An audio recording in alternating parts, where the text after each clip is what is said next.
দেশের অর্থনীতির নীরব ভরসা ক্ষুদ্র আমানতকারী আর প্রবাসী রেমিটেন্স যোদ্ধারা। তাদের সঞ্চয় ও ঘামে দাঁড়িয়ে আছে ব্যাংক খাতের তারল্য, বৈদেশিক মুদ্রার রিজার্ভ, সামগ্রিক আর্থিক স্থিতিশীলতা। অথচ সবচেয়ে নিয়ম মেনে চলা এই মানুষগুলোর সুরক্ষা ও ন্যায্যতা বারবার প্রশ্নের মুখে পড়ে। ঋণ খেলাপি প্রভাবশালীরা সুবিধা পায়, আর সাধারণ আমানতকারী কম সুদ ও বাড়তি ঝুঁকি নিয়ে নিশ্চুপ থাকে। একইভাবে প্রবাসী রেমিটেন্স পাঠাতে গিয়ে জটিলতা, খরচ ও বৈষম্যের শিকার হন।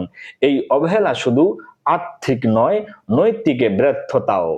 অর্থনীতিকে টেকসই করতে হলে আস্থার ভিত্তি শক্ত করতে হবে, ক্ষুদ্র আমানতের নিরাপত্তা নিশ্চিত করে এবং রেমিটেন্স যোদ্ধাদের সম্মান ও সুবিধা বাড়িয়ে।